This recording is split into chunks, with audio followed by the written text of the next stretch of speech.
welcome you cordially to my podcast Neue Musik Leben. I have studied classical music and singing, but nowadays I really love singing lots of contemporary and experimental music.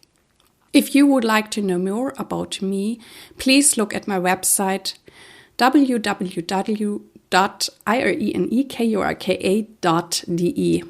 I will put this into the show notes. And you could also subscribe to my monthly newsletter there and find out everything about me. In this podcast, I talk about topics and themes all around new and contemporary music. I share with you the backgrounds, the behind the scenes, the insider knowledge, and I bring you the human beings out of this new music world much closer. I'm always very, very touched when you write me, give me feedback. And I also often hear how much and how inspirational my podcast is for you. And this is really touching me. It also keeps me motivated to keep going. Well, I'm cooperating with the NMZ, Neue Musikzeitung, which is such a great German newspaper or German, in the German language, because obviously you can also buy it in other countries or in Switzerland or in Austria. So this is one of the most important and biggest magazines about music, in the German language. Today I have this wonderful guest for you, the composer and pianist Michael Harrison. And yes, I really enjoyed this interview. I have been to New York in October, which I also enjoyed, and I did so many fun things in this great city. And so I could see Michael again, who I have met in Italy before. And we had this really amazing talk about so many fascinating things. And one thing that came out of it is that Michael has been singing Raga for very, very many years. And I have been taking a few Raga lessons with Amelia Cuny, who is based in Berlin, and she's also amazing. And so I said, I also would like to sing Raga. And well, since the pandemic, he is teaching his Raga class actually online. So now I can even participate in this class, even though I'm in Germany and he's in New York. So if you're also interested in his work or in his teachings, like this Raga class, or there is also a creative music intensive in the summertime, then not just look at his website, but also at the website with all those programs, arts, letters, and numbers. But I put this into the show notes and also his email, and you could contact him if there's anything that is appealing to you, like it has been to me. And it also looks like I will be in this Raga class. There's this class that Michael is teaching, which is amazing. I really love it. And there also are practice classes where we review the Raga, but also, there's so many also very knowledgeable people in this class or in this group. So sometimes they also present something because they're specialist or expert in some other area, which kind of relates to what we're doing. And since I have been doing lots of European medieval music, also with Hildegard von Bingen, and where you have also a modal singing, I will be probably also teaching one or two of those practice classes in this term to show them the European modal style, since with Raga we do the Indian modal style. And I'm really, really excited. So please check it out. Now enjoy this interview with Michael and have a great day. Hello, Michael. Dear Michael Harrison, it's so great to meet you here. Thank you so much. It's a pleasure to meet you too. And just for the audience to know, we're meeting in Pelham, New York. I'm really excited to see you again because we met each other last year in Bogliasco in Italy. I guess this place we were, Bogliasco Foundation, is one of the most beautiful spots probably on the whole earth, or isn't it? I think it's the best place in the world for a composer because the composer's studio is literally in the gardens, perched a couple 100 feet up on a cliff over the Mediterranean. And there's nothing that you see except for the Mediterranean, the sky, and the rocks. And you have a little studio with a piano. And so it's really a composer's heaven. Yeah, and there's this amazing garden, and it's really steep to the ocean. It's fantastic. So we're here now at a house on Pelham, and it could be that you will hear mowing the lawn. Mowing the lawn. Mowing the lawn. And so it's natural. So let's start. Dear Michael, how did you find your way into new and experimental music? Well, my path in music has always been on the creative side. So even though when I first started playing, I was taking traditional classical piano lessons, my excitement came when my father gave me my first music theory lessons. My father was a mathematician, but he understood music theory. And then that gave me some of the tools that I could start to improvise and make up my own music. So that was the beginning, and that was in my really early teens, maybe 11, 12, 13. But I would say I really got indoctrinated into new music by Monte Young. I was very fortunate that I met Lamont when I was 19 or 20 years old. I grew up in Eugene, Oregon, which is a kind of ectopian heaven in the Pacific Northwest of the United States. And I had the opportunity to come to New York City a few times, and I was able to meet with Monte Young, and I told him how much I wanted to study with him. And the timing was perfect because he needed somebody to tune the piano for his major work, the well-tuned piano. And he auditioned me, and I passed the audition, even though I was a self-taught tuner. And so I got sponsorship through the Dia Art Foundation, which were his patrons, to come to New York for many years. And, of course, I tuned the piano for the well-tuned piano, but I sat next to him every time he played the piece, and as he composed and developed it, and for all the performances. And so it was like a real apprenticeship, in a deep level that went on for many years. And Lamont, of course, was a very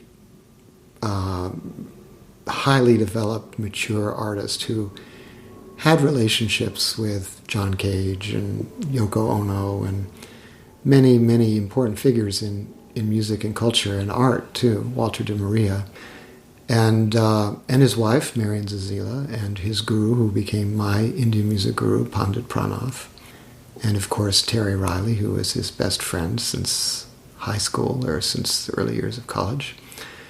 And so I really kind of got introduced to this whole New York scene through the 1980s and 90s, and eventually moved to New York.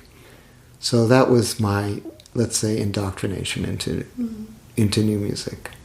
So it sounds like you already had very, very fine ears, because, it's all about tuning and that you can really relate to it and know what it is about. That's very impressive, or a natural. Well, it wasn't by chance, because what had happened was, starting a year or two before I met Lamont, I became very interested in Indian music, Indian classical music, and I started studying with Monte Young's guru, Pandit Pranav, and who I'd actually met before I met Lamont. And so I was singing for a year or two, playing the tambura, which is an Indian drone instrument that has a lot of harmonics, so it's a perfect instrument to sing with. And so that had trained me to sing in just intonation when I didn't even know what just intonation was. And so after about a year of singing every day, when I'd go to my main instrument, which was the piano started sounding out of tune. And so I had the piano tuner come and tune it, and it still sounded out of tune. So I started studying the physics of sound, and I realized that the piano is tuned in equal temperament, which is a compromise system where all the harmonies are specifically out of tune so that they can be equally spaced. And of course, with Indian music, I was singing, with incredible focus on intonation and had developed my ear. And so that's what enabled me to tune the intervals in Monte Young's well-tuned piano without having any formal training. And the teacher was in the US, or did you go to India? No, it was in Pandit Pranath was living in Berkeley, California. So I was going down, first year I was studying with one of his disciples, and then after that I started studying with him in Berkeley. You also answered me a question, because when I talk to singers on my podcast, I often ask them about the microtones, because for many singers that's very difficult. And I also have the feeling that people who are familiar somehow with Indian music or even Greek or some other little bit more exotic music, they have it so much easier. And I also worked with Amelia Cooney for a short time. And yeah, I don't know if I could dig deeper, because I also found that it really opens up this world, or what's happening in the space in between. But I mean, if you're so trained in a European Western way, it's so hard at first to leave what seems so familiar to myself. Well, people come at this. I mean, there's so much we could talk about in this subject. But the tragedy is that in Western music, equal temperament, which is how a piano is tuned, became like the law for music, for Western culture, and then was exported to all of the, European colonies around the world. And it's just one approach, but it's an approach that creates, every different tuning approach creates a new paradigm in music. So equal temperament created music where resonance didn't matter as much for the most part, and it was about the ideas of the music unfolding relatively quickly in time. Because if you have ideas that are unfolding slower, you want the harmonies to be more in tune than you're going to get in equal temperament. I know you do the music of Hildegard von Bingen, and it makes, of course you're going to sing Hildegard von Bingen in just intonation, because that's the natural way that we sing modal music. So I find that people come to alternate tunings through a few different pathways. One is through world music traditions, particularly Indian music. You mentioned Amelia Cooney, who I also know and love her work. Through electronics, because with electronics and computers, you can just start back from the beginning, and you don't necessarily just dial up an equal temper tuning, right? And then the other way is through early music, because equal temperament really temperament started coming in the Renaissance, but really didn't achieve fullness in equal temperament until, let's say, even the mid to late 1800s. So people that are doing early music, have developed the ear for it as well. And fortunately, there's quite a few of us that have been on these alternate pathways, that now there's a surge of interest in intonation and alternate tunings, and just intonation specifically, all over Western European and American countries. And you mentioned your piano, that it seemed then out of tune. How is your piano tuned nowadays? Or do you change it every 2 days? I change it a lot. But right now, I have 2 Steinway pianos. And one of them is in my Revelation tuning. I have a work called Revelation, which is probably my most well-known work. It's a 75-minute work in a microtonal version of just intonation that I invented.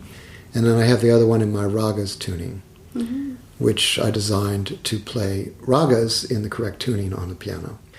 But I do change it a couple times every week, not the whole piano, but some notes, because I'm working on different projects in different keys, and so I have to change a few notes. And I also teach a group class, and the group class I find for men and women's voices that the keys of A and B flat work well, and the keys that I'm doing most of my music in are C and G.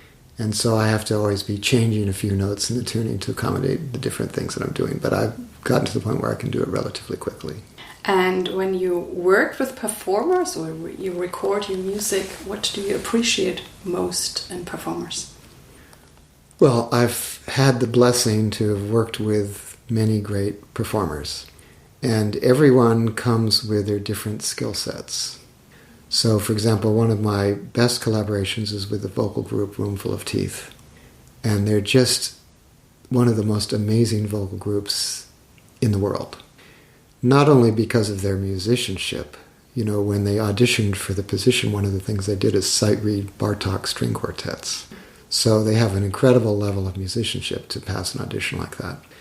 But they get trained because every summer they do residencies with different experts in different world vocal traditions. So they know how to do Mongolian throat singing, Sardinian singing, all sorts of yodeling and all sorts of different techniques from around the world. And so when you compose for them, you can actually use all of these techniques. But the best thing about working with Roomful of Teeth was their genuine interest in my music, right? They contacted me, wanted a piece from me, and they really were supportive of the whole process. And it was also, their musicianship was really helpful because I could literally send them the new draft of the score 15 minutes before the rehearsal, and everyone would pull it up on their iPads and sing it. And this is in just intonation. So they also, we did a little bit of work on the tuning, but didn't need to do too much before they really embodied it fully and were able to sing in, this microtonal tuning that I come up with. And then they really did a lot with it. Like, it was their idea to record it in the tank.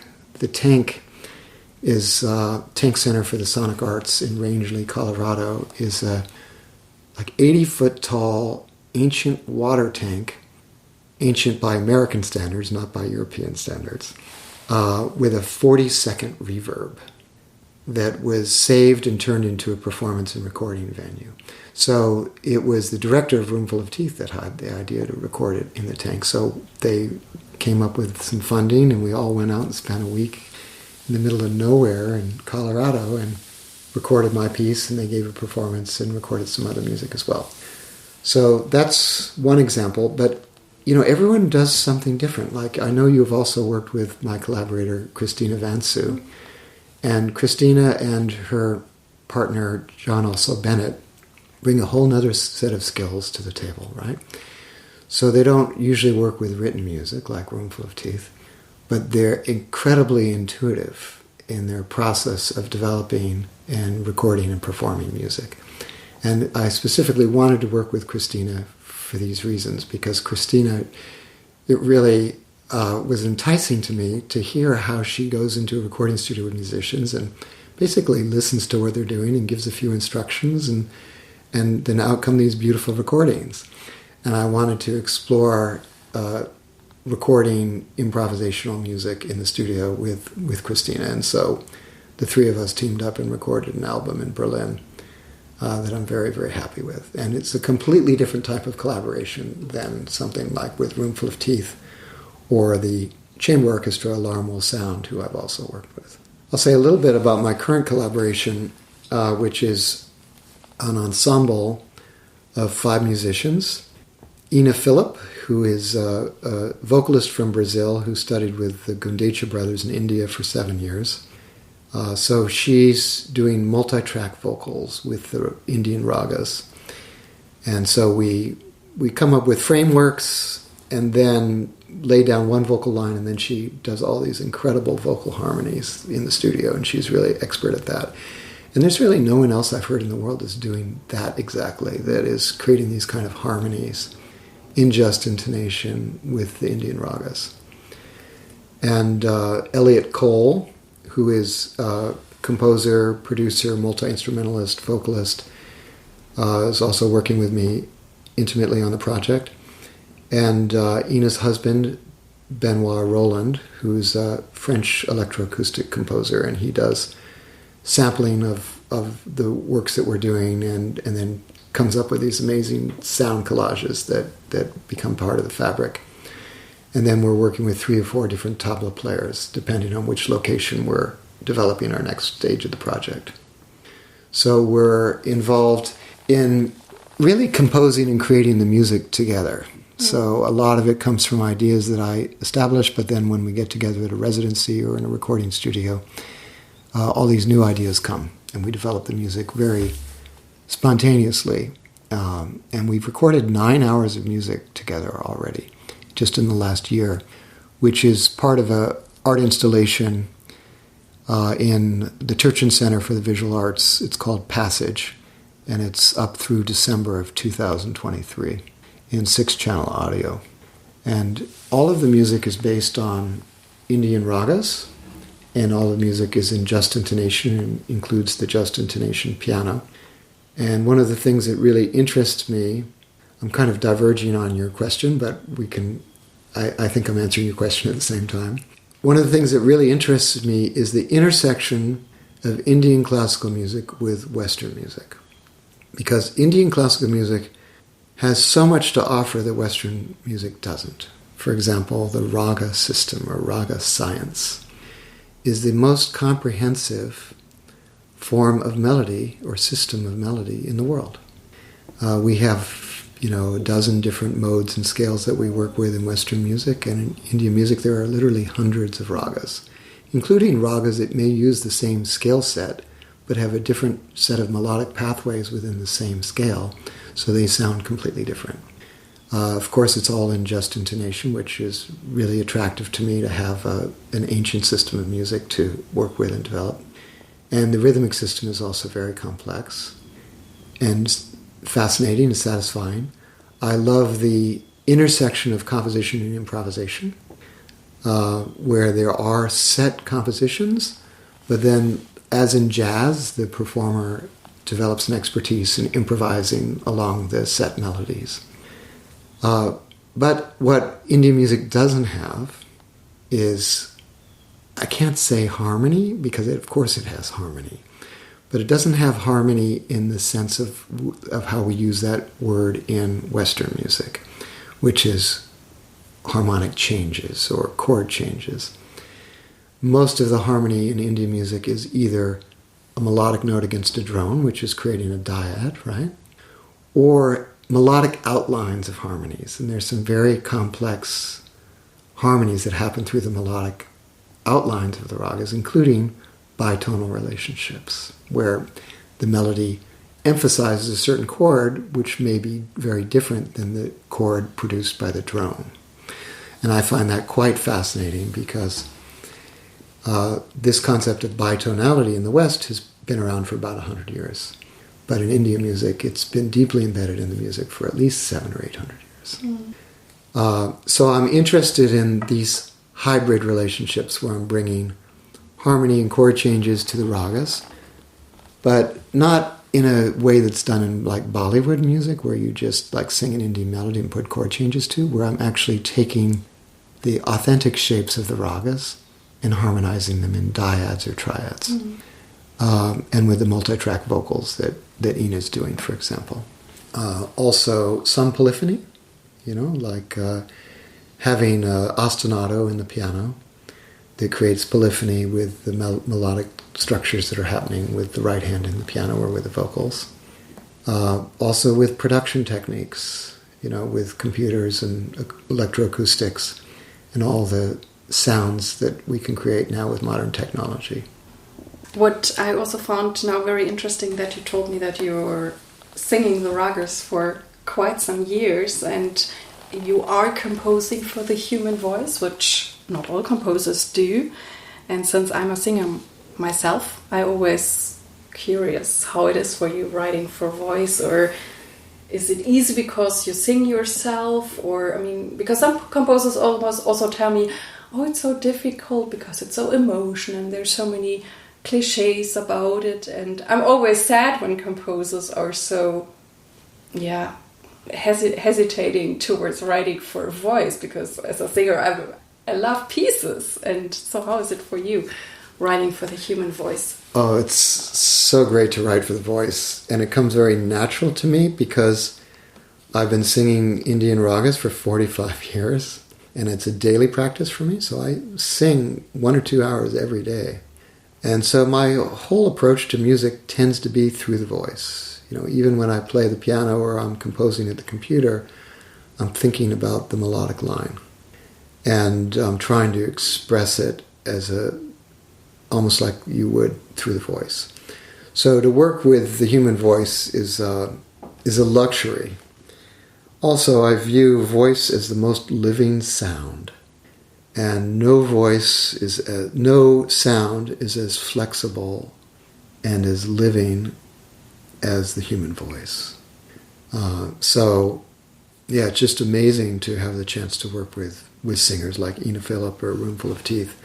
And I'm singing in my own compositions some too, more now than I used to. And I've actually been singing in some of the recordings of the new projects I've been working on. So I'm excited about that. Mm. And, since I'm now visiting New York, and you already mentioned great people who are also living and working here, how is the music scene in New York, or what can you tell us about for people who don't know anything about music scene here, or especially new and experimental music scene? Well, New York City is certainly one of the cultural capitals of the world, and one of the economic capitals of the world too. So it is really amazing to have lived in New York now for, 35 years, and having grown with the music scene here and been parts of many different parts of the music scene here, from the, minimalist downtown scene that Monte Young was so much a part of, to the more contemporary classical scene that's at Manhattan School of Music, where I teach and where I also studied with composer Raga, who I know that you're doing a podcast with tomorrow. Yes. So it really makes a big difference to be a part of a scene like this, because you can go to concerts any night of the week and experience so many different types of music on a very high level, and then go after the concert and hang out with the musicians. So you get to know really dozens of musicians, and of course the people who you're the most interested in, you can develop more intimate relationships with and get to know their work even better. And so I've developed relationships with many different musicians over the decades here, whose work I've paid a lot of attention to and has influenced me, and probably vice versa as well. So I really don't think I'd want to live my life anywhere other than New York. But that said, the world has changed a lot, especially with the pandemic. And while as I used to go to concerts 2 or 3 nights a week, and my friends and colleagues would literally have like 40 concerts a week, and I'd have to pick and choose which ones I really wanted to go to. Now I might go to maybe a concert every month. And I think that's because I'm just spending more time. I want more time at home working on my own music. And I'm also listening to music a lot, and everything's available online now. So one doesn't really need this scene, or I'm finding I don't need it maybe as much as I used to, but still it's really nice to have it accessible. And also to be able to support my colleagues when, their piece is getting performed by the New York Philharmonic, or their opera is being performed by the Metropolitan Opera Company. Or whether it's just, a downtown thing at the, any one of the downtown music scenes. But would you say that it's just you in particular that you're enjoying also time with yourself or your music, or would you say it's also for other people living in your city? I think this has been a cultural shift. I think that the pandemic created a huge cultural shift where we're spending more time with online communities and also listening more online than live. And I don't think we'll ever go back in the same way, which is kind of sad because I want to see live music supported. But we also need to find other ways to connect, and we're doing it through the internet. For example, I've been teaching Indian classical singing off and on for most of my career, and I taught for decades group classes in New York City. And now I shifted to doing it online. And it's actually much better because I have students from all over the world. in the class. And it's convenient and it's cheaper for people and they don't have to spend time traveling. And, we have a group of about 30 students that gets together and we've really formed an online community through these classes. And I also make a point of everyone getting to know each other and each other's music, and we get a chance to share our music. So you found obviously a technical tool that makes it possible to hear all the voices? Exactly. Amazing. Well, the way we do it is, I don't know if you want to hear the details of how we do it. Because I also have been teaching online like vocal lessons and some of my students kept taking those lessons online for various reasons. It kind of works just, their voice and my voice, but I think if there would be more people singing, my program would not transport it. But so obviously there are options. The way we do it is that everyone except for one person and myself are muted. So we do traditional call and response. So I sing a phrase, and then one of my co-facilitators, and there's 5 of them in the class, so they take turns doing different classes. They sing back the response, and then the rest of the class sings back the response, but no one hears them. So they get support from the other person singing the response, but then they hear their own voice. And then about halfway through the class, the person doing the responses also mutes, so that people can just hear and experience their own voice. Then also during the week at another time, we have what we call a practice session, which is one of the co-facilitators teaches the class, but it's a smaller class. So people have the chance, if they want, to unmute and have more of a private lesson and hear their own voice and get feedback on it. Okay, interesting. Yeah. Cool. And how is it here in New York? I mean, at least in Germany, there still is prejudice against new and contemporary music. How is it here, and what can you do to change it? Or are people here more open towards experimental music? Well, New York is a separate category because New York in general, I would feel, is one of the epicenters for contemporary music in the world, contemporary classical music and new music. So there seems to be a lot of interest and support for it here, much more than there are in many other parts of the country. But that said, there's also a lot less funding in the United States of America for music and for arts in general than you have in Europe or in Canada, which is sad, and that's where we need room for improvement. Classical, most people these days only listen to popular music.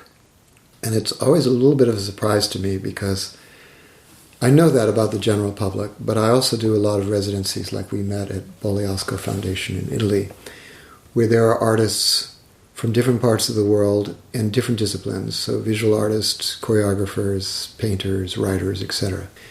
And it always surprises me that even in a community of artists, that most artists are primarily just listening to popular music and have, for the most part, there of course are exceptions, but have very limited interest or experience in other forms of music, whether it be world music or classical music or contemporary classical music or jazz. And from my understanding, at least 15 years ago, classical music amounted to something like 3% of the music that people listen to, and I'm sure it's even less today. So contemporary classical music or new music is way less than 1%. And yet, of course, this is the field where innovation is happening. This is the field where music is developing. So it's really a sorry state for our culture that this kind of dichotomy exists. Now, there are reasons why it developed and exists, and we can get into those or not. And it has changed over the last century a lot. There have been periods where there was even less interest in new music than there is now, and periods where there is more. One of the things is that it is hard for an audience to accept atonality. Because if you look at a painting of contemporary art, even if you don't understand it or appreciate it, you can move on to the next painting in the gallery. And so you might only have a few seconds of interaction. But if you go to a concert of contemporary music, you're committed to sitting there in that chair for 1 or 2 hours and engaging with it. And so for people that find that disorienting, that's a difficult thing. And that's one of the reasons why there's been so much, I'll use your word, prejudice against new music. But new music has also broadened a lot, right? There's a period where most new music was experimental or atonal, and maybe was harder for a broader audience to appreciate. But now there is so many different types of new music that are also have a tonal center, or are based on or influenced by world music traditions, early music traditions, jazz, so many different things that our audience can find what they're interested in. And I think that, there's all these little micro audiences developing for all these different types of contemporary music. And so many people like you are doing so much to educate audiences about the possibilities of what's available, so people don't have to feel like new music is just one particular genre. It's actually like a whole bunch of different countries, all with their different cultural tendencies. Yeah. And you already told us that you're practicing ragas 2 hours a day, which I find amazing. That's so cool. I mean, I'm meditating, but that's without singing, and then I go to the piano and practice whatever is there to practice. And I'm always curious how you kind of, deal with your day. Is there any kind of time management, or how do you structure your day? Or is there a structure, or how do you do it? I mean, playing the piano, composing, singing, planning, organizing, you do a lot. Right. Teaching. So, no, I do believe, at least for me, it's very important to have a routine. And one thing that I do every day is to sing Indian ragas every morning, because that's like my meditation, it's like my attunement, it's my warm-up, and it keeps me joyful and alive in the world of music. And I did that for the first 30 years with the tambura, playing the tambura, sitting on the floor. And now I do it at the just intonation piano, because it incorporates more of my interest in music. I play the piano, I'm developing playing ragas on the piano, I'm exploring harmonies in the ragas and singing at the same time. Sometimes that's just developing traditional Indian classical repertoire and ragas, and other times I'm improvising and developing new ideas for new compositions. And that makes for a really great start of the day. And then the rest of let's say the middle part of my day, the kind of 9 to 5 part of the day, is different every day, depending on what I need to work on. If I have a commission, a deadline, I'm working on that. If I'm preparing for a recording session, I'm working on that, or for a performance. So it could be a couple hours at the piano, it could be a couple hours at the computer, just depending on what it is that's at the top of my list. And, of course, administering my career by handling emails, teaching students, teaching classes, all of that. And then I try to take some time in the late afternoon every day to kind of come back to what I'd say is my core spiritual practice, which could be, doing yoga and singing more ragas, or going for a long walk, just something to nourish myself after a day's work. And then my evenings, I just do whatever I'm inspired to. It could be composing more, practicing more, listening to music, or chess. I also am an amateur chess player. And oh, how nice! I find it really relaxing and invigorating too at the end of the day to play chess, and I feel like it keeps my mind sharp. When you told us in the beginning that your dad is My dad was a mathematician, creative mathematician, so he specialized in abstract algebra. And so he was constantly writing formulas and coming up with, kind of creative mathematics. And my grandfather was a creative scientist. He was in the field of spectroscopy, which is the science of light. Mm-hmm. And he became the dean of science at MIT, where he was the dean the acting dean and the dean emeritus for over 30 years.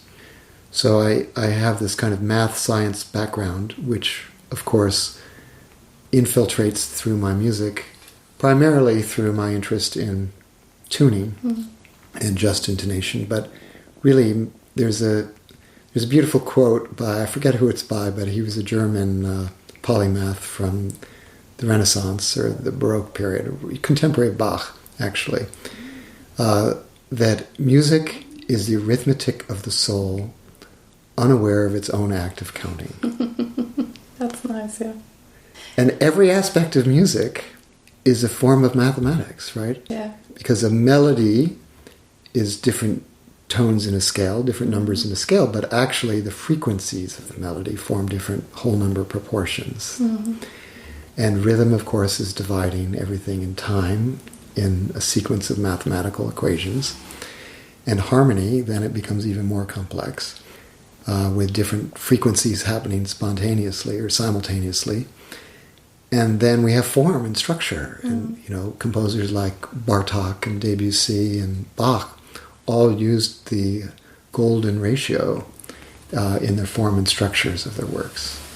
I also find it interesting that I have the feeling with musicians or also singers, there are kind of two types. Either the ones who are not into mathematics at all, and they're usually also the ones that when you're studying, they don't like music theory at all. Right. They try to skip it and they're talented, whatever singers, and they just do their thing, and they're maybe very intuitive, I don't know, but that was horror for them to have a music theory class or a harmony class.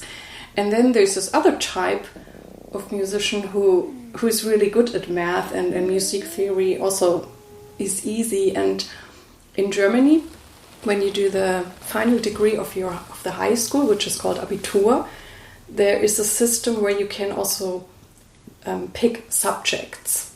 And when I did this degree, this Abitur, I also picked for my main subjects music and math. And I also was good at physics back then. I wouldn't say no. And it was the combination that most people in my class had was math and music.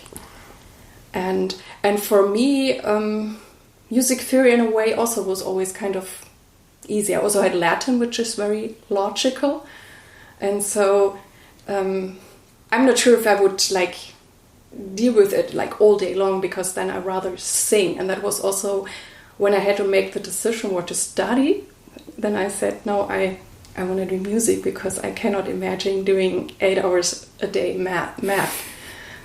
But it still comes handy that there is some talent, or if you, for a project, have whatever financial plans, it's easy for me to deal with numbers. And so I've always found that interesting, because also when I studied then at Southern Methodist University, I was one of the singers who liked going to theory classes, and all the others were like, why do you like it? I have to skip it. Oh, it's so annoying. Right. That's a fascinating dichotomy. It's true that there is a large group of musicians that are very fluent at mathematical things, and a large group that aren't, and that really have done things more intuitively and by ear. And I suppose it has something to do with the right brain, left brain too, processes, and integrating those processes. So it's fascinating. Music is really a miniature of everything in the universe. And if we think of it, there's no better training to become a human being than to practice music, because it engages our brain and our physical body in all of these different ways. I'd like to share a story with you, because there's a very popular movie out right now, Oppenheimer, about the scientist that developed the nuclear bomb. And he, of course, knew Albert Einstein, and I believe became the director of the Institute of Advanced Study at Princeton, which was, I believe, founded by Einstein or Einstein's associates. And apparently Einstein got together at one point with a bunch of people who were in the top fields, in the top of their fields in the world, right? So scientists, politicians, people of many different walks of life, but had all achieved extreme excellence in their field. And they all had dinner together one night to try to figure out if they had anything in common, because they were from different countries around the world, different languages, different backgrounds. And they found that they had all studied music. Oh, really? Wow. Isn't that amazing? That is amazing, yes. I mean, I also know this, when you do music or you sing, you always use the right and the left brain, because some things are on the logical side, some in the more creative side, and that they're really well connected, which is sometimes hard for people to do, because they either switch, and it's always interesting. I mean, for us it's so natural, but I also think if you then reach a mastery in one thing, it seems sometimes so easy to put it on other areas as well, right, because you kind of know how to get there, and then you apply it. Exactly. And a lot of people that went to conservatories and universities and studied music, who found it difficult to make a living in music, went into other fields. I know so many people that were then successful in business or in finance or in so many different areas, because music actually gave them fundamental trainings in life that they were able to use in other fields. I can also tell a story. After I went back, after my bachelor and master's, Canada and US, and then I was also translating at fairs, I think you say fairs, like business fairs, mm-hmm, where companies conference come together. And it was back then, a very well-paid job. So I did a few days of translating. I had all my money together, and then I did music. So I worked 3 days a month, and I could pay my rent or whatever I needed to. And so I got to meet different companies, but I was not really interested in them because I wanted to be a singer. But oftentimes they offered me a job. Wow. Like in the marketing, whatever. And then I asked them, I'm like, why do you offer me this job? I have studied music. I'm a singer. And they're like, okay, we have been watching you. You can deal with people really well. And you're a musician, yes. You know how to really bring it to the point, or do you say it differently, I think? No, that's good. To the point. To the point. You can work under stress. And you know how to, build it up to have the result. And they say that whatever about marketing or whatever they wanted to have me, we can teach you that. But you have everything else we need. And I was like, oh.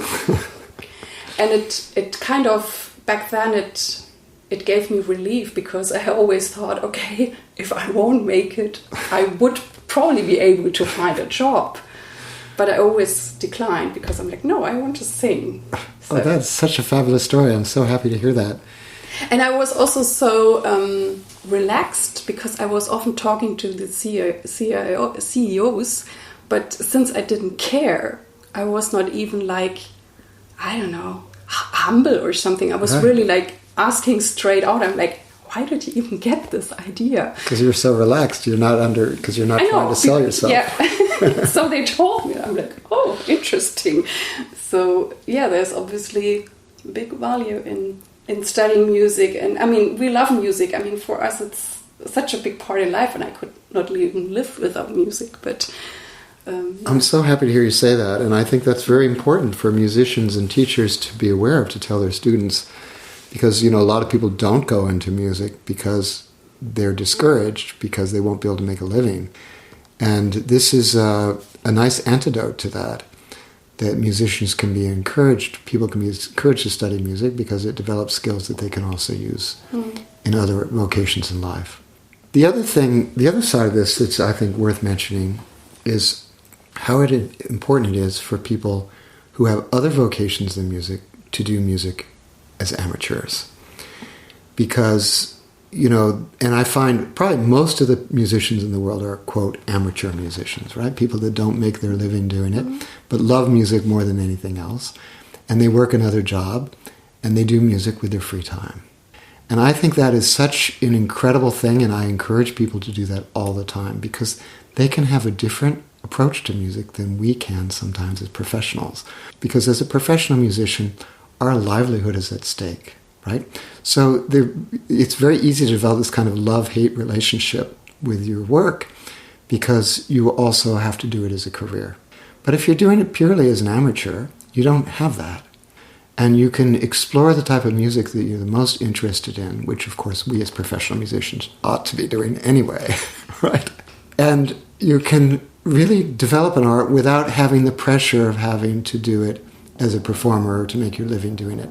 And in a way, it can be even more satisfying.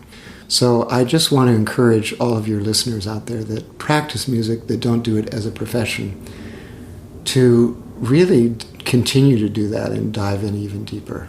Mm-hmm. Mm-hmm. I mean, since you're already having such a long career, I'm also very curious, how do you, or what does it mean for you to be true to yourself or authentic in this world music business, and how do you do that?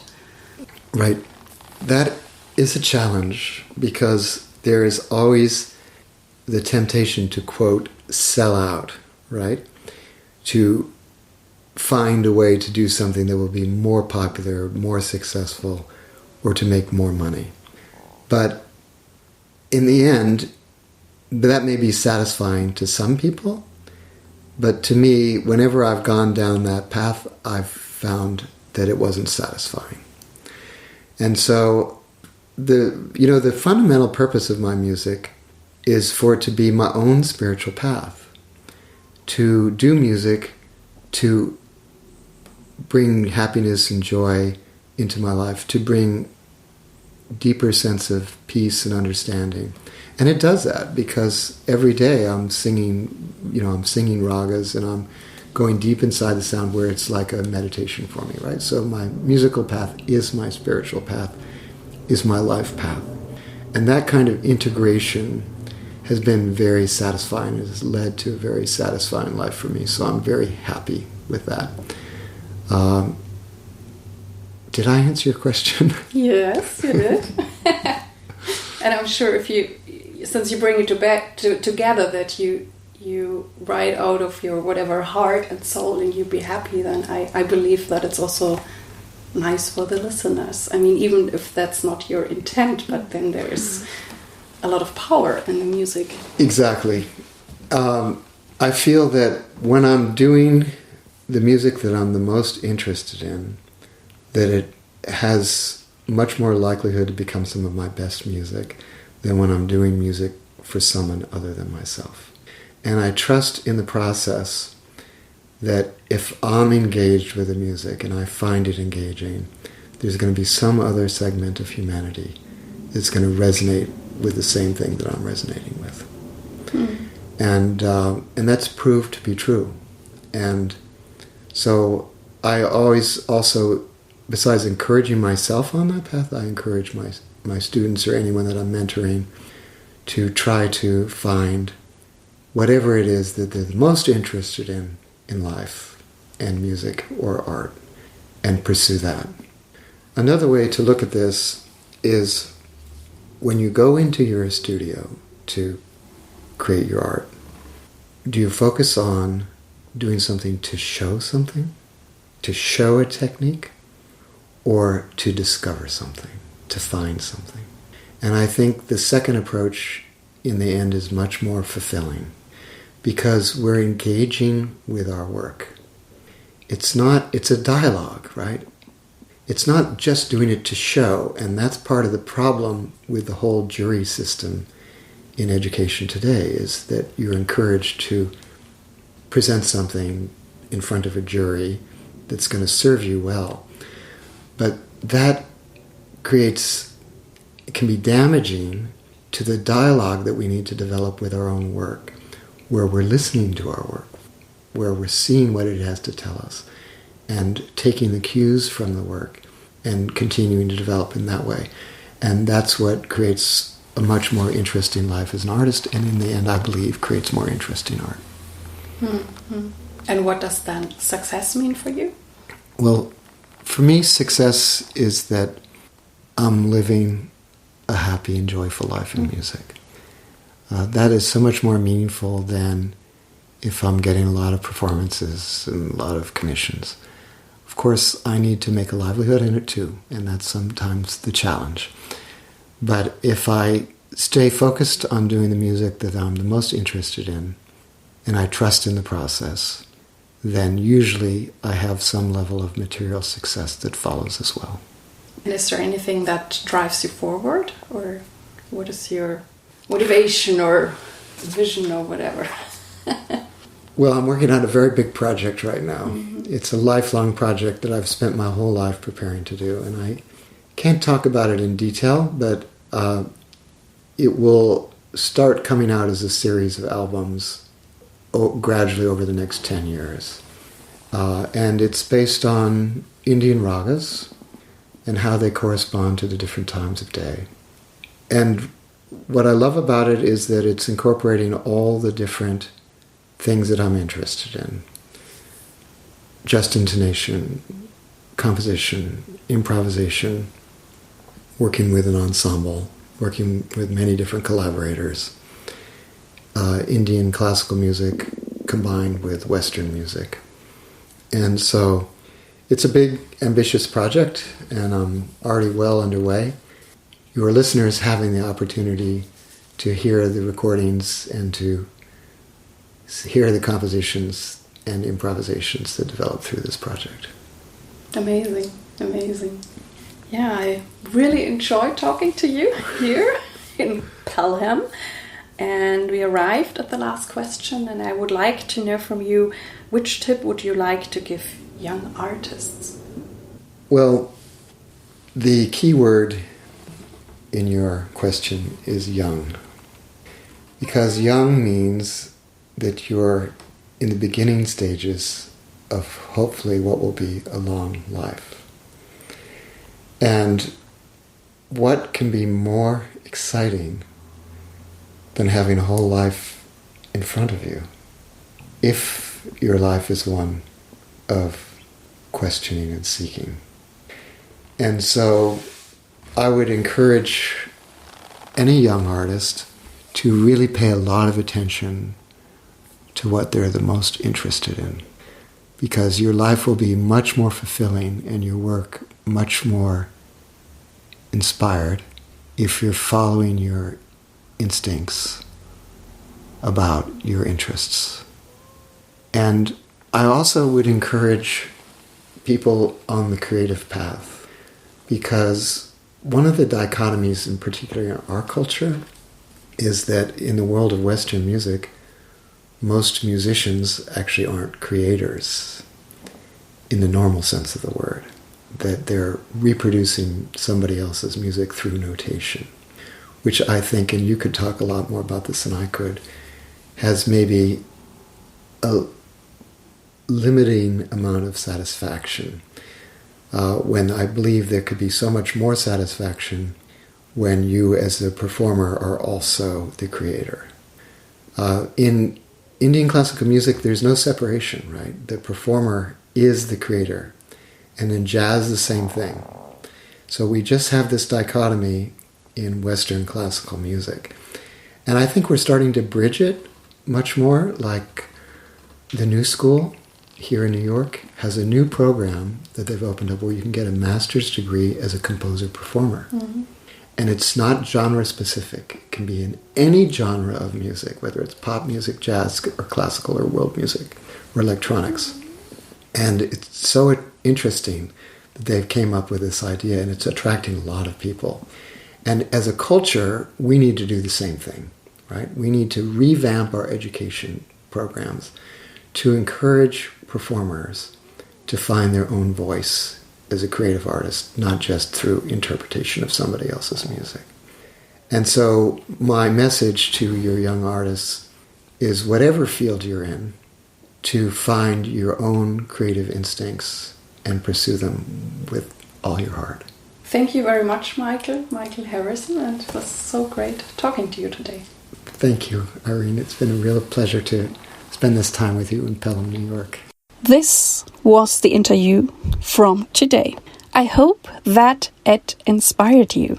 And please send me your emails, send me your feedback, because I love to interact with you. Thank you very much that you tuned in with me today. I really, really hope that you liked it. And please tell your friends and colleagues about this podcast.